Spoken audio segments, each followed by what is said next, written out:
Hey everybody, welcome back to We're Not Verified. So this next clip that you guys are going to see is a segment called Neighborhood Real Estate Agent. And the idea is to interview agents who are actively a part of the community. I think a lot of times online you see agents that are like the top producing agents. They're the selling Hollywood type of agents, right? Or you see the social media influencer type agents, but you don't really get to hear from the agents that are in the neighborhood, in the community. The agents who make a living at it, but they also donate their time, they volunteer. They're known in their community as people to go to, people to rely on, right? So that's what this next clip is.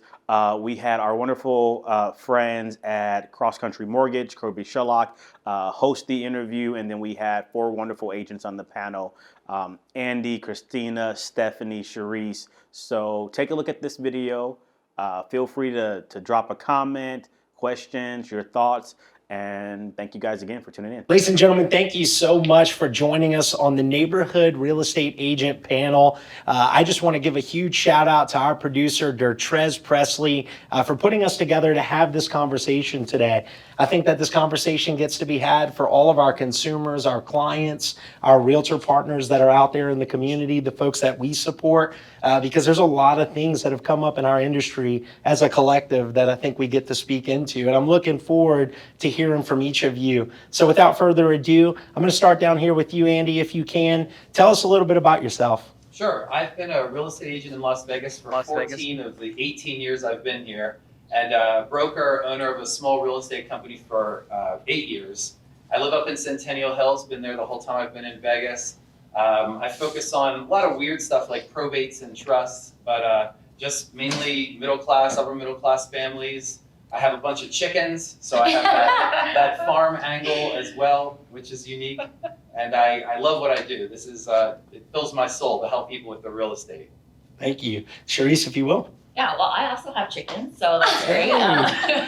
But I got my license in Utah in 2008, and then we moved here to Vegas about 10 years ago. So I have 5 children. After I was kind of done having my children, then I decided to get my license here in Vegas. So I've had it for 4 years. And I love all things real estate. I actually have a small staging company. So I focus on listings because I stage my listings to help them get the max value. And I also do design. So people, when they move into a house, they need help with picking paint colors, furniture. So I do that as well. Everything about homes, I love it. I love that. Love that. I need to. My name is Christina Coby Simmons. I have been in real estate for the past 19 years. I've been in Vegas since the mid-90s, attended high school and college here, met my college sweetheart, my husband. I've got a 10 and 13-year-old that keep me super busy. So my niche market would definitely be families. Like I'm all things families in Las Vegas, and definitely Southwest, Summerlin, Henderson, wherever we got to go, we go. Yes, I am Stephanie Grant. I am a second-generation realtor here in Las Vegas, transplanted from Toronto, Canada, your friendly neighbors to the north. And I have been in the business a little over 20 years. Yes, I started when I was 2. And I live in the Henderson area always for many years, Henderson, of course. And I focus mainly on residential, obviously, but mainly first-time home buyers, those that are starting into building wealth for themselves, possibly transferring out from a rental situation or living with their family, and now want to experience purchasing their own property and their goal of that American dream. And my name is Coby Sherlock. I am a residential mortgage lender. I'm the owner of the Sherlock team here at Cross Country Mortgage, and we're right here in Henderson as well. I'm looking forward to this because typically these guys have us on the hot seat, lenders. But today we get to hear from some incredible partners here in this community, and I just want to dive right in. So guys, if I can, I'm going to start with the hard stuff. We might as well get right into the heat of it. First things first, the lawsuit. Everyone seems to be talking about it. We're seeing it in general conversation now in the public, not necessarily within our industry. And we're seeing mixed reviews all across the board. So with that, my question to you is, with this lawsuit, where do you think we as realtors and real estate professionals go from here? Yeah. Want to get started? I'll get started because I have a big mouth and I'm passionate about this. No, I'm honestly probably the very few people. I'm excited about this. I went into a kid's birthday party last weekend with a bunch of moms, and that was the first thing this woman asked me. Oh, you're a realtor. What do you think about this? I was put on the spot in front of 12 other women, and I was like, I'm excited about it. And she was like, what is wrong with you? I said, no. I said, because we're almost 20-year plus veterans in the real estate industry, I have been saying from day one, I want nothing more than a professional industry. I want nothing more to kick it up, more education, more schooling, whatever it takes to bring a better quality realtor to our city and our country. And so to me, I feel like by requiring these realtors to get a presentation together for a buyer, consult them, get them to sign an agreement to pay us, we are becoming a more professional, just like we do a listing for a seller. So I'm all for it in that sense, because I feel like it's going to be a little sting right now, but in the long run, it's setting us up to be the professionals that we're supposed to be. And so that's what I'm excited about.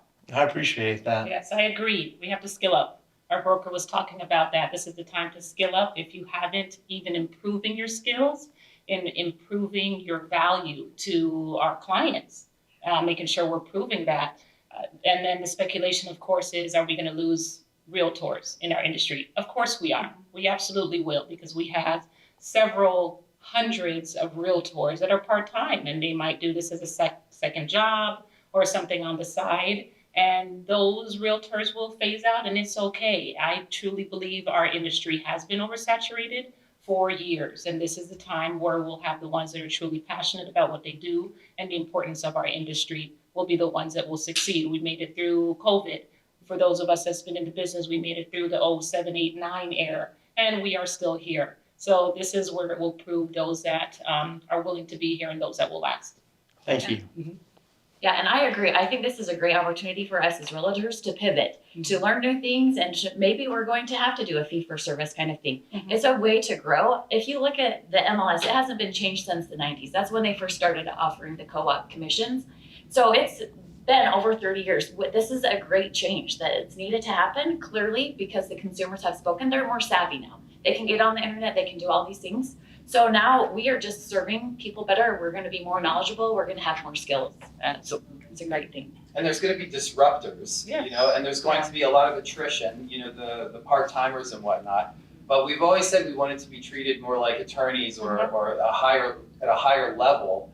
So the good attorneys didn't lose business because of the online transaction desk type forms, and the good accountants didn't lose business because of the online, automated tax return software. I don't use any of that automated stuff. I go to an actual human being for that. So I think when the consumers see our value and see what we do for them from start to finish, that we can look at them with a straight face and say, yes, you want our services, this is what it costs. And so I think this is going to be, in a few years, this will be a flash in the pan. Absolutely. No different than some of the other things that have come up in our industry.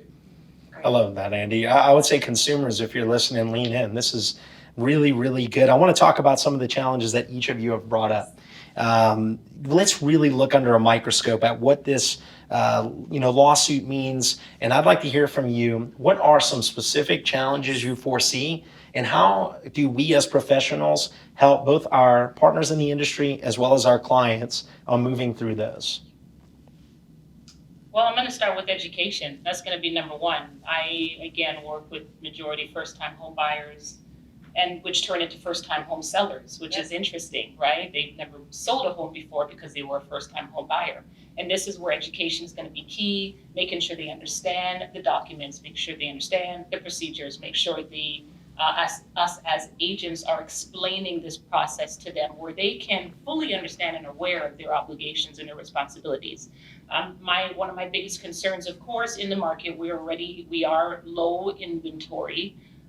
We have our entry-level buyers that are struggling to purchase properties. They pretty much are priced out of the new construction unless they get into maybe a townhome. So to now throw on top of it that they may have to pay for their buyer's representation, that's a conversation that we have to have. And we have to look at different options. If it's some credit from the lenders, if it's credit from the sellers can still credit No one is saying that the sellers cannot pay or help contribute towards closing costs. Well, some people are. Some people are, but if they want to and they choose to, and I believe there will be still sellers that will do that, especially with our vets, that are purchasing with VA, they are going to want to help these buyers get into properties. They can still do that, but again, it's all going to be on our negotiation skills that we are definitely going to have to skill up as agents, and just making sure we have the best. We have our clients back,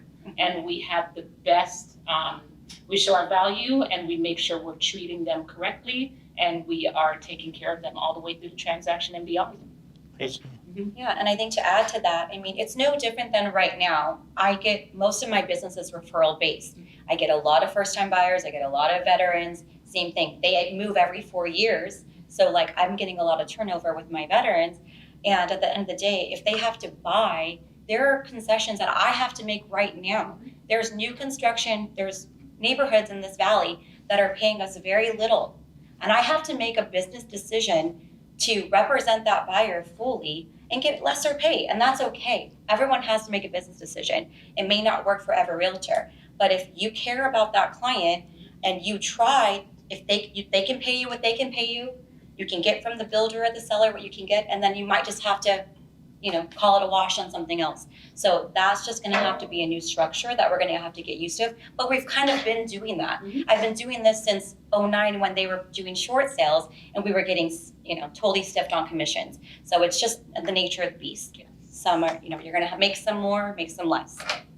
And I think there's going to be kinks, because this is all new. We're all trying to work out what is going to be the best way to do all of these things, how to approach people and talk to them about getting paid if the seller's not willing to pay, So we're going to have hard conversations. We're going to have to pivot, but there's just constantly change. You can't expect to stay in this industry and have it be still. And that's the thing about growth. It's just so great. You're going to keep learning. You're going to get better at your skill sets and all those things. And even look at Florida. They just passed that attorneys have to now, if you can't fill out additional terms on a contract, an attorney has to fill that out. So it's constantly changing. It's constantly evolving. So how are we going to handle that, To Stephanie's point, I think it comes back to the education. We've all dealt with the for sale by owner people that think they're going to save some time and save some money and handle their own listing, and then they come crying to us because it's collapsed or they've missed some disclosure or some timeline. So educating them on what value we bring to the table. Going back to my attorney example, I could go get a $99 will, but that does not prevent me from having to go through probate. It's the $2,500 trust on average that I would need to set up to prevent that. So being able to educate and explain our value to the consumers is of paramount importance. Yeah. I love that. I think Christina brought up a good point. I just want to lean into that too, that there are a lot of changes happening, and we got to remember this is a settlement proposal and that we have a lot of time here between now and what is July. And we're seeing the industry respond around us. We're seeing lending practices already start to prepare to shift. And I think one of the big pieces that you brought up I want to also lean into is, the truth is sellers can still pay that commission. And, I've had the opportunity to sit in front of several seminars already in this discussion where a lot of folks haven't been given the information that you guys are talking about today. So I want to acknowledge each of you for that so far. With that being said, on the negotiation piece and the partnership with your realtor partners across the aisle, if you will, what does that look like as you educate your buyer to navigate that process during their offer stage? More communication, more conversations. This is where we really have to pick up the phone and have conversations with the other side that's involved prior to even putting these contracts together. Because if you find out first what the seller is willing to do and not do, it may not work out for your client. If you know it's not going to work out for your client, move on. If it's a situation where it's a multiple offer and you know for sure it's not going to work, you move on. But if it's something that you have a seller that's willing and able, and they may say, okay, we'll do this or we'll do that, you could possibly get something together for them. But communication, that's the biggest thing. If they want to text, fine, but please respond to the texts. But I would say communication is going to be key. Love that. I think that's why it's important to have a good lender. Mm-hmm. It's imperative that you have a good lender that you trust, that they tell us This is what the buyer needs. You have to know if your buyer needs closing costs. Yes. You have to know how much money do they have for down payment if we have to be competitive. It goes back to anytime we're in multiple offer situations. If you don't know what you need to negotiate, right, you're not going to be able to make that deal work. So having that information, having a good lender that you know maybe they can give credits, having that bargaining power right before you even make an offer. And I think that's why we got where we are, is because there wasn't good communication. Yes. I mean, clearly the public wanted better knowledge, better communication, and we as agents were not delivering that. You know, not all of us, but there enough that there was this outcry, and now we have this litigation. So I think just moving forward, yeah, it's just that communication, that knowledge, and then working hand in hand with lenders. You can't do a deal if you are not just in constant communication. And with now, if sellers, having to give a credit or whatever it may be, I mean, that's just imperative. Just working with that lender and just having that tool set. And I don't think people don't realize, like, as an agent, you created all of these great tools in your tool belt, all of these vendors that you work with, and that is just so important that you can really help people a lot with that. Yeah, you said as an agent, that's what we provide as agency. It comes back to that very basic thing that you don't just have someone walking you around turning doorknobs. You have access to my Rolodex. You have access to my knowledge of the current market conditions, that I follow the business news. I'm going to be your agent, your stand-in through this whole process. And so being transparent with them about what is involved with the process, including commissions, will go a long way in educating our clients. I want to ask this real quick, and I'll share too. I wasn't going to share, but since two things came up about lending, we do already see some adjustments. And when I say that, personal contributions in the past, essentially a seller can concede certain percentages depending on what product that client is qualified for. But we're now seeing the introduction of the concept that we won't count seller commissions in several products to not be a part of that, personal contribution. So that's going to help so many of our clients. It's going to feel a lot like nothing's changed for some of them, just to be completely transparent. So I don't want to sound the alarm. Your lending partners are showing up nationwide to ensure that we can support from that level. Now, VA, we're still waiting to hear. And, I'll be the first one to say if somebody hasn't, our veterans get to be represented. And I'm more than confident we're going to find a solution for them along the way. Question. You each individually are incredible leaders in what we're up to here in Las Vegas and Southern Nevada. You have a realtor that is looking, or an individual that is looking to really get into our industry. They have a goal and a dream of being a successful realtor. What advice do you lend to them in a space like right now with all of these conversations happening? What advice would you give them to kick off their career right now? Start?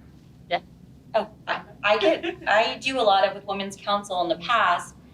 We had a lot of mentorship series. So I always had an opportunity to do quarterly sessions and just lunch and learns and really dive deep with newer realtors to kind of help them. And my whole speech was like 7 tips of my success, whatever it was, like all the things that I've been doing in my 19-year career that I could share with them, because I feel like it's pretty basic.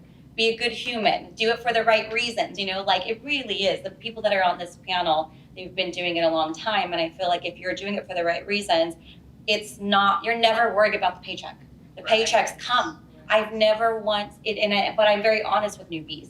I say, we are commission. We have no sick days, we have no holidays, we have no 401k, pay your taxes. So I really guide someone that says, if they're looking to get in the industry, whatever industry they're in right now, please put 6 months reserves. Please save money, have some reserves, because you may go 3 months without your first commission.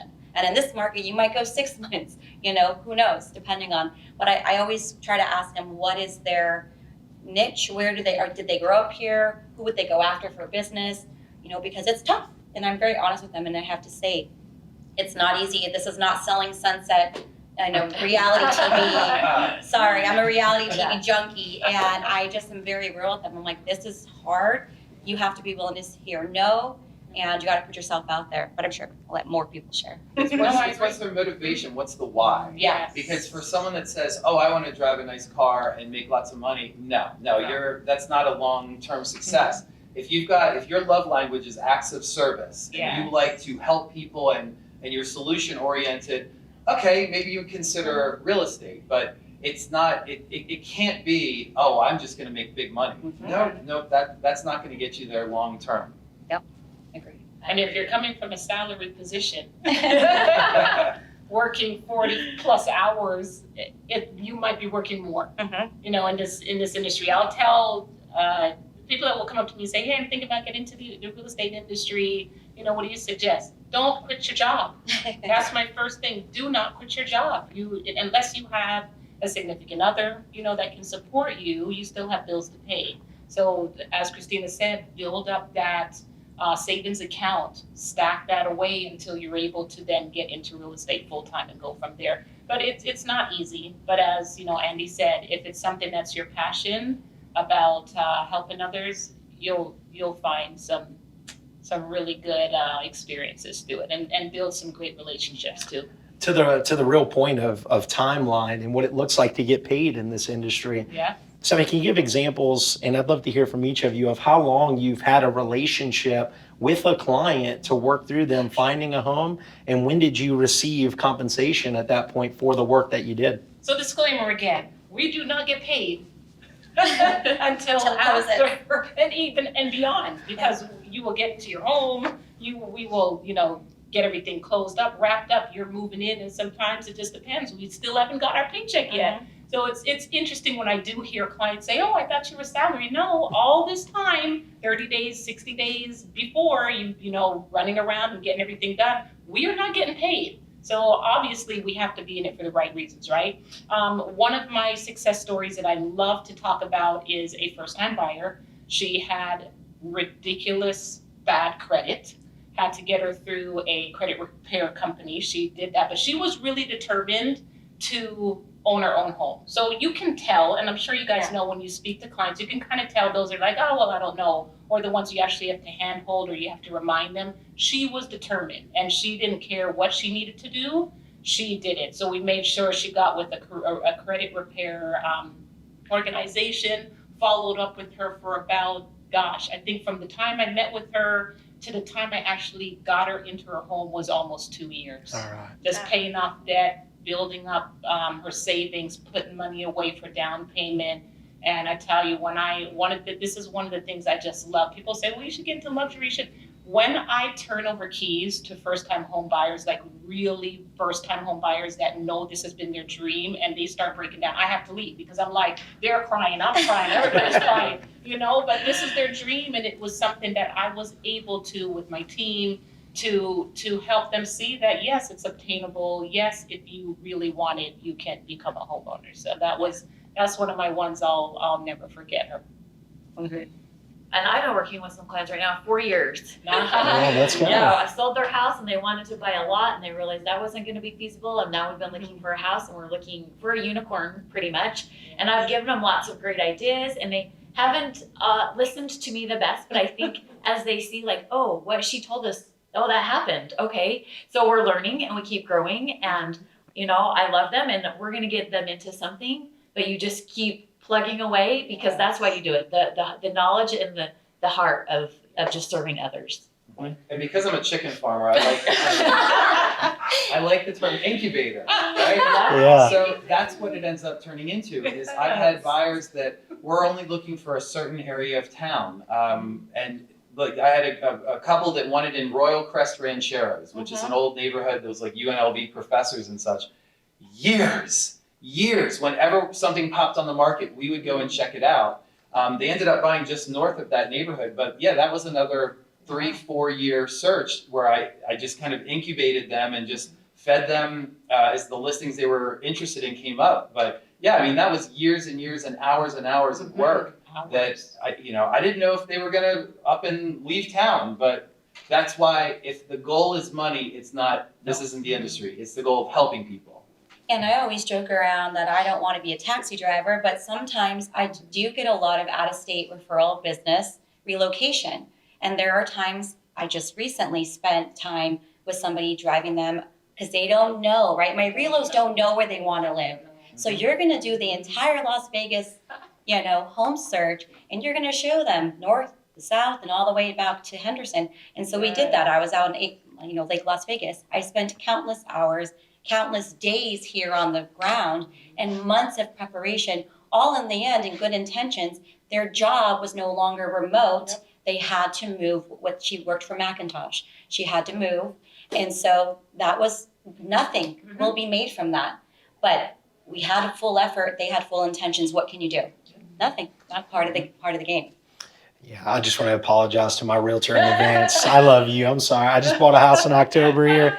And I tell you what, I was that person that called and said, I just want one story. And once I opened up my search to second level homes, I realized I found the perfect home. So to each of you, I'm sorry. For us, with so many distractions coming up in our industry, one of the things I've experienced is there are a lot of non-real estate professional experts about real estate right now. Okay, and so we know that our clients are getting mom, dad, brother, sister advice from MSNBC, CNN, Fox, you name it, all the news outlets that have given professional opinions on what we should do in our space. Tell me this, share with us, how do you stop from being distracted from the noise and stay focused on continuing to not only produce for our clients, but of course for you to grow professionally in your development as well? I don't watch the news. Yeah. There you go. That's one of my biggest things. It's nothing but negativity, and I don't want negativity in my life. I live in a bubble of Las Vegas. I know for the most part I'll read articles on the Review Journal online just to catch, because unfortunately I don't want to be completely head in the clouds. But I really that's how I keep the noise out. I don't even watch it. I just follow business news. Mhm. It's the news and the Daily Mail and all the riffraff. No, but business news. What's Jerome Powell doing? What's the Federal Reserve doing? That's numbers don't lie. So that's all I pay attention to. And then the TV shows that have all the fancy love it or sell it or selling areas. They're nonsense. They're just ridiculous. They are fun to watch. Oh, I can't watch them. They drive me I insane. love that. I watch them on Southwest Airlines, because you can watch HGTV and all that. And I'm like, who watches this drivel? So many So people. I don't watch any of that. Yeah, I don't watch any of that stuff. I can't. But business news. That's But I what's agree. up. I don't know what the website is. I signed up years ago, but I get a daily email every day, and it's nothing but what's going on in the entire city, country, everywhere. What's going on with oil and this and that, and we just little market update. That's what I love. And every market is so different, It is. even just neighborhoods are so different. So I think it's just having the knowledge in your neighborhood and being that expert, and then talking to other agents. That's where I, focus on, because I don't want to be scared. I don't want to hear all this other. It's just too much. It's overwhelming. Yeah, same market updates and see what's going on with NAR, the facts NAR sites. And then, it's funny though, because you'll hear what they have to say. And I'm like, really? So where did they hear that from? Tell me more, but That's good. Yeah. yeah, ask them. most of the time it's like, well, my mom said, or my colleague said, or my cousin said. I'm like, but are they realtors? Are they licensed? No. Okay, so we're not going to listen to that. Yeah. Well, let me guide you and direct you. Because we're doing this every day. Yes, we are. So doing We're this. in the Yeah, we trenches. actually are. yeah. The headlines are just clickbait. Yeah. Yes. You read these headlines, especially in the past month, about the settlements. They're absurd. Just the way they get people to click on the absurd news articles. I wanted to die last week though. Review Journal put an article about how Nevada, I right? read We it. get the most commissions out of in the entire country. But when you look and you read the fine print, I think really it was like 200, They it was cherry pick. small little Yeah. percentage who they actually researched on. I'm like, I wanted to email them so badly. I'm like, stop with this garbage. This misreporting. It is. Totally. And that's why they think our industry is going to die. It will not die. There are still buyers and sellers that will use realtors, period. It doesn't matter. I over some of our transactions and working with some of our realtor partners, one of the things that had come up initially and has really phased itself out, I think, just over the last month, because I think we can all agree, since the announcement of the settlement and even today, we've heard so many different things and so many different responses. And as we're able to navigate this, a lot of folks said initially, and what I've heard, why not, as a buyer, just call the listing agent and go in unrepresented? Can someone speak into why it's important to have your own representation? And I immediately leaned to Andy's attorney thought, but Yeah. I'll put it to the board. No, but like, so I don't know if everyone knows, I always talk about when you're in the luxury market, I've had a handful of luxury listings, and I was blown away at how many buyers would call me directly. And I'm talking about prominent attorneys on billboards. I've got their cell phone numbers now because they would call me on those listings, and I would, to look at the house, and they would ask me questions. And the first thing I would say is like, oh, do you have a realtor? Yeah, but that's okay. Let's talk. Can you give me a better deal? You know the seller? Let's do this. And I'm thinking, wow, there is zero loyalty to their realtor. Like, that was so eye-opening to me because my buyers are so loyal to me. They will not go to a new home builder without me. I have trained them in a way, they respect me, and they don't want to go in there without me because they know when they go into that new home, I have educated them that, okay, that he represents the builder and they want to make the most money, right? And what's my job? To get the lowest price for you, right? Oh yeah, I don't want to use that new home builder. So, but there's a certain segment of the market, and that might step up more now, where these buyers are going to go directly to the listing agent, and that's going to stink. It's going to happen. I mean, if you have the realtors that do the right thing, as Christina said, ask those questions. I mean, just like if you're in an open house, ask those questions. Are you being represented by another agent? Do you have an agent? Have you signed anything? Go back to that agent and have that conversation with them, and then have the agent call me. You're not going to avoid that, unfortunately. And then if it happens, the buyers just have to be aware. If you go back to education, the buyers have to be aware. If you want to deal with the sellers directly, who is representing you? It's a conflict of interest. Absolutely. And we're one of the states that allows multiple representation, dual Yes. representation. So some states, I don't know what they're going to do. Yeah. But even within our state, I'm extremely cautious if somebody approaches me about one of my listings, because I understand that you can't help but be swayed one side or the other. Of You can course. try to be as Absolutely. even keeled and not have that conflict of interest, but it's tough to do. So I feel for those situations where a buyer just says, I'll just call the listing agent directly, because they're setting themselves up for possible problems. Yeah, and as agents, we just have a vast array of knowledge, and so we can help them. Well, did you check to see how old's the water heater? Did you see if the pool, maybe it needs to be replastered? Those are things as agents we are aware of, because day in and day out we're showing houses, right? So we've learned these things. So it's a money-saving tool for these buyers, which they don't quite understand, maybe some of them. But I think as we move forward with these changes, eventually the good agents will stand out, and people will see wow, there really is so much value in having a knowledge real estate agent. That's such a good point too. I think over time and people's experiences, and they're saying, well, this bad happened to my daughter, this bad happened to my sister. Because I remember early 90s, my husband bought a house here in Las Vegas before I was a realtor, and he went through the listing agent, and I had asked him, what's wrong with you? Because back then it wasn't as highly buyer's agency, and if there's really no cost, we get paid by the seller. It was more like you go to listing agent. That was very common. You call the sign. So I feel like as time progresses, people are going to be like, oh man, don't do this by yourself. Come on. Yes, we might have to pay them a couple $1,000, but they might be able to get that from other concessions. But you really need representation. The more bad experiences they realize they need you, And we're not home inspectors, but like you said, if you Good walk point, into a Alex. house and notice the age of the water heater, the condition of the pool, and maybe that neighborhood, it doesn't make sense to even replaster that pool because you're over improving for that neighborhood. So it's a combination of knowledge about the homes and knowledge about the market that in the long run, I think buyers will save money. Whatever they're paying us, they're not overpaying for the house or overpaying for an improvement that they shouldn't be doing. and what about overpaying on the actual house price? Yeah.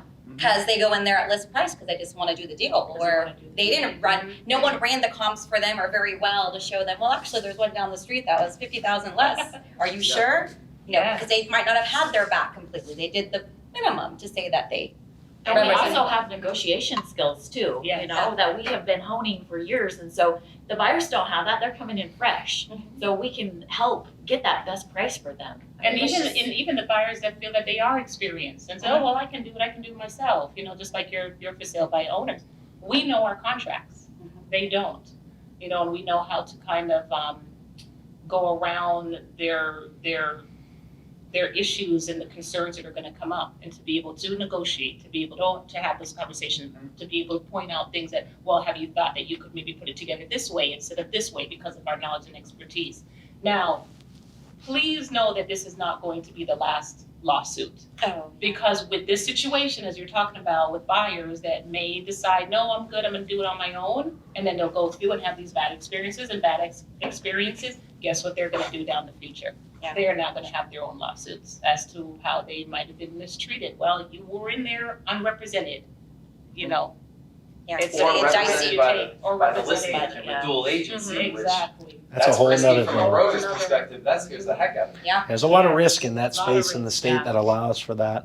I'll tell you this from the lending side on this piece, because each of you spoke so well into this experience.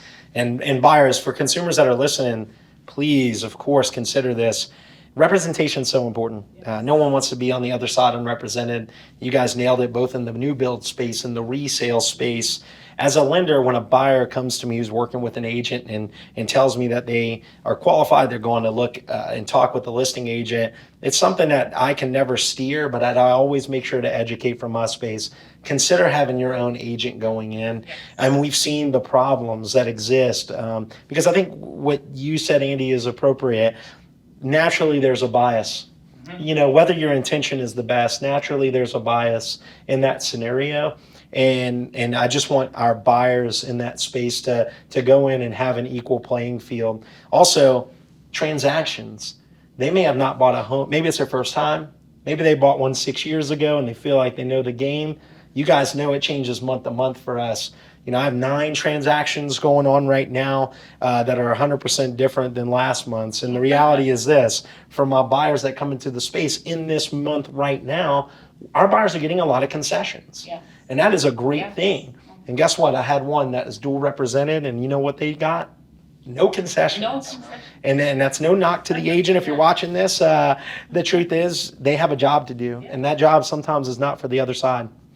So thank you for that share, each of you. Yeah. I really appreciate that. Tell me this, moving forward for each of you, what does your vision look like for your practice? And what does 2024 look like for you at year's end once the dust is settled and we are celebrating the work that we've been able to do this year? I don't feel like mine's going to change much. I've been already kind of slowly implementing. Our broker wants us to start doing certain things June 1st before the July NAR guidelines. So we're pretty much, and we've always been strongly encouraged to have buyer consults. We have an entire we have a lot of marketing for our buyers to do buyer consults in the office and give them the entire experience and do buyer's brokerage agreements. So we've already kind of been doing that. So my practice probably won't change much. And because I am lucky with the referrals, it's a little bit easier for me because they were referred to me. They know that they're getting a quality realtor. So now the conversation's just going to be for me, where are their finances? What can they afford? What's going to be my minimum? What can I do to help everyone that I work with, since a lot of my people may not have all of that in the bank to pay $10,000 plus, commissions. So that's the only thing that may change for me, is I might make a little bit less money in the very beginning while we're working this out. I'm thinking in my head that may or may not happen, but I might be wrong. I might still make the same amount of money, hopefully. I have a hard time even guessing. I mean, going into the pandemic, March, April of 2020, I thought, oh my gosh, the world's falling. Same. We're done. I thought my career was over. Then the middle of May, my phone caught fire because it was just, ringing all the time. Best year. So I hate to even just guess what's going to happen for the rest of the year, because Yeah. at the moment, I mean, July's going to be here like that. Yeah. So at the moment, it looks like it's status quo, and in the conversations I'm having with sellers, they are not looking to rock the boat in any way or Same. another. They want to sell their house, so they know they have to pay me as the listing agent, and whatever I do with that commission, if I share it with another, they understand that. So it'll be interesting to see how the summer plays out, and if we have another seasonal slowdown, if that's going to affect things, if the market shifts. Remember during the pandemic when there was 15, 20 offers on every property, what's going to happen with the buyers then? Are Correct. they going to come in and say, I'm not going to ask you to pay for my Yeah. agent's commission, or there's so many what ifs Yeah. to even I think guess that what's could in. happen. Mhm. Yeah. There's just always so many changes in the industry. I mean, daily, and we get new contracts that have updates and things too. So it really is difficult to pinpoint anything. I just think for us, like just being knowledgeable and being able to pivot, and if we need to add different services, maybe we do need to go to a fee for service or something, just for interim or whatever it may be. It's just being willing to be open-minded to the changes and being able to shift with that. Yeah, Love it. definitely the shift. I mean, our broker said, what did he say? He said, skill up or die. I think he said something like that, because that's what it is, right? If you don't skill up, if you don't stay on top of the market and your procedures and communications, you're not going to be successful. And one of the biggest things for me is just being honest with your clients. Being honest, I will continue to be honest and upfront. If I know this is not the time for them to purchase, it's not the time for you to purchase. Now, if you want to go ahead and do so, please do so. But please remember, because again, working with the first-time buyers, once you get into your home, you don't want to be house poor. You still have bills, you have utilities, you have your vehicle, you need food, you need maybe furniture, HOA, all of that stuff. So now on top of them asking them to possibly help with paying our fees, if we can't figure that out another way, it's just having that honest communication, because again, they have to trust us, right? Right. Yeah. So we have to have that honest communication with them. Some you may not be able to help, and others you will, and it's okay. Yeah. We keep it moving. All right, guys, last question for the panel. Neighborhood real estate agent. What does it mean to you, and why did you show up here today? I was threatened. No. I think it means for us that we're here, like they've said multiple times, for the families that we serve, for the city that we serve. We love Henderson, Las Vegas, North Las Vegas. We love the people that are in this town, and we want them nothing more than to obtain home ownership, and that's all it's about. To be able to build generational wealth. I know for me, my parents, they struggled with owning homes. I own 3. Like, it's huge. It's just big in my culture and my family. And so for me, it's just so important to give back so that people that are younger than me, that are, multicultural, whatever, I can share that they could have that. It's obtainable, and it's like, I will do it till the day I die, because I'm so about that. So when we say neighborhood, I think we're the common realtor. We are not selling Sunset Realtors. I am not that. We are not that. We're changing family trees, and that's what I love. When you help someone buy a house for the first time and they've never had one in that whole generation, like, you have literally just changed their whole family's future, because now this is the greatest tool that they have for building wealth. And I love it. Like, it's so exciting, and I just eat it all up. I can feel your passion on this. And then another thing for me is when I know that, I did my job and they trust me. And like I said earlier, first-time buyers become first-time sellers. So now they're calling me like, hey, Steph, I want to sell, but I've never done this before. Okay, we got it. Let's go. We're going to hold your hand right through their journey.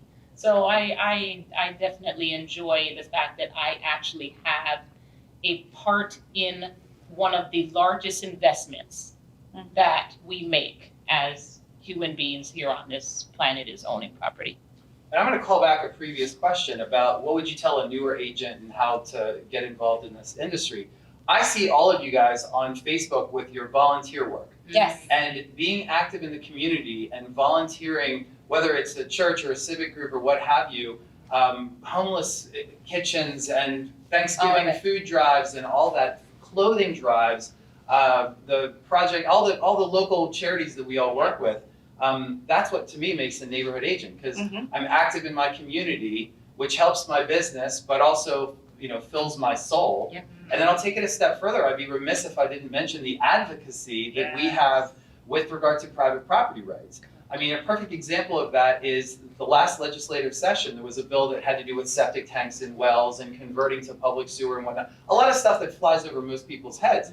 We were at the table with the legislators to make sure that they didn't pass legislation that would have really, really hurt a lot of families in Las Vegas, in this town. Mhm. So we have your back even behind the scenes when you don't even know about it when it comes to the private property rights and what the legislators are up to on the city and state level Yeah. here. That's a huge point too, Huge. because a lot of us went through a realtor leadership course, and one of their slogans within our year that started was like, it's more than selling houses, more than selling houses. We're not, when it comes back to the neighborhood, once again, almost every weekend, this weekend, I was Saturday and Sunday, both days, doing something volunteering. We don't just sell houses, we are selling a city that we love and we take care of. Yeah. And we're more than just words. We're out there, in the trenches, on the streets, helping homeless youth, helping for food and security. That's what your neighborhood realtor's doing. They are building this city up and taking care of it, I and love that. investing time and money. Amen. Absolutely. You know, in our business, I say, and I love that you shared that, so I'll bridge to this. You know, we say more than mortgages, and it's so important. Love that. Thank you. Hashtag. My wife will be proud that I just dropped that. Thank you, Jen. But true, more than mortgages. Our vision was to always be an impact lender. How can we take the work that we do in real estate and truly define what happens right outside those doors and support those that need it in this community? I think each of you have done such an incredible job of showing today that you really are what it looks like to be a neighborhood agent.